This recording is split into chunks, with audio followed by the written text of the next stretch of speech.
To start off with, maybe you could give us a bit of a background of who you are and what it is that you do. Brief, we can start there. Yeah, my mom put me in child acting when I was 6, and by 11, I was successful at it to the point that I was kind of supporting my family.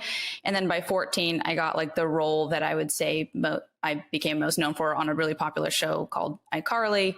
And then there was a spinoff from that show that I also did. And then I did a Netflix show after that. So that was kind of my career up to 23. It was all acting. And then my mom actually passed away when I was 21. And that led to an identity crisis of sorts for me, where I was realizing, well, shit, I've been living. Can I cuss on this?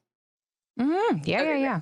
So I was like, shit, my mom wanted me to be this actress, and that wasn't my dream. And what do I want out of my life? So I quit acting and began pursuing writing and directing, which is what ideally I would like to make a career out of. And that's what I'm pursuing now.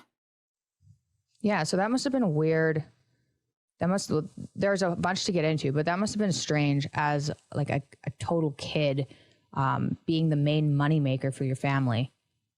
Yeah, it was overwhelming, but I also think looking back on it, like without being like, oh, I'm trying to find the silver lining, I actually do think it was really helpful for me to learn that kind of work ethic, because knowing that like I had to support the family was a help. Like, I don't think I would have had that much drive if I was just like, I want to act, let me have fun. Or like if fun was the drive, I don't think that's gonna get you to get as good at a thing, as quick at a thing as if you're like, fuck, I got to put food on the table.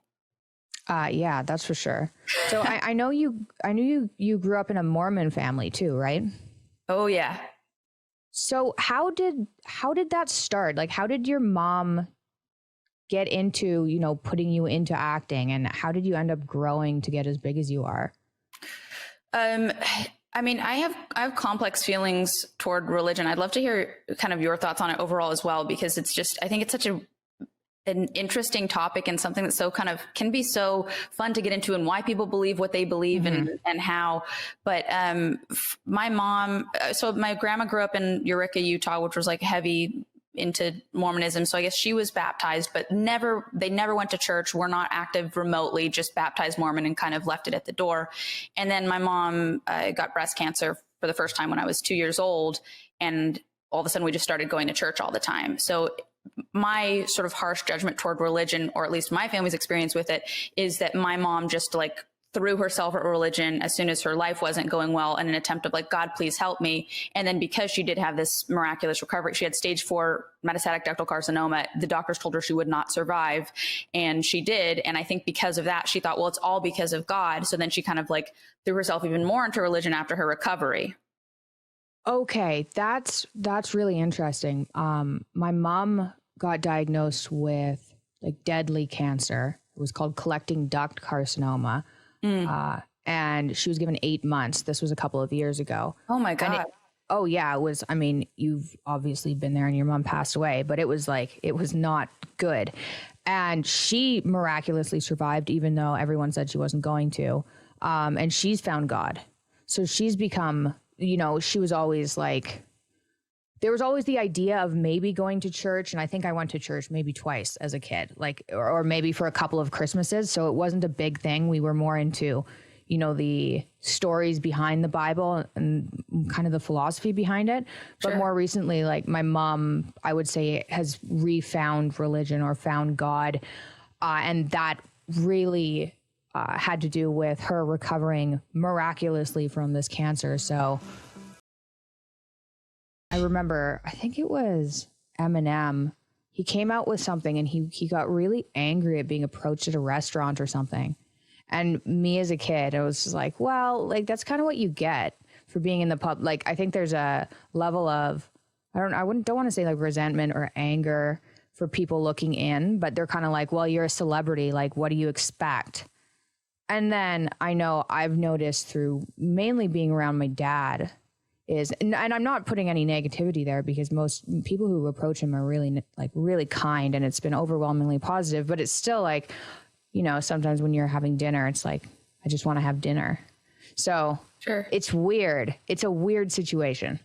Well, I'm curious about that too, because like with your dad specifically, but I would imagine, like, I mean, he's changed my life. I've done this. I've done his self-authoring suite 3 times. I do it at the start of every year. Oh my God. I have given it as a gift to everybody that I know. I just think it's so helpful in terms of like getting you in check with yourself.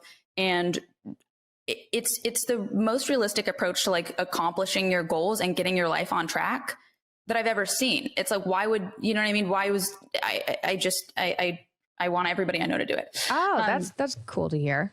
Yeah, I think it's so helpful. But so I would imagine, like, if I saw your dad on the street or something, I would be approaching him for this thing that he's made, this thing that he's done.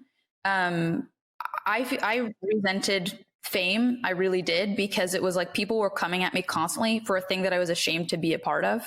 I was on a show that I thought was trash. Like I just thought, this is so shitty. This is so bad. I don't want to go onto this overlit kids show set and like scream my lines and just like, whoa, Carly, like everything just felt just so ridiculous. So for me, it was like when people were constantly approaching me, it just felt like, God, about this dumb piece of trash that I don't even like. Why is this the big thing? Like, it just felt so, I mean, I know that's super, I think it's a super unlikable thing to say, but it really is my experience. No, it's just, it's just kind of sad, right? I think I kind of get where you're coming from too, because for an actor too, you're portraying people who you aren't.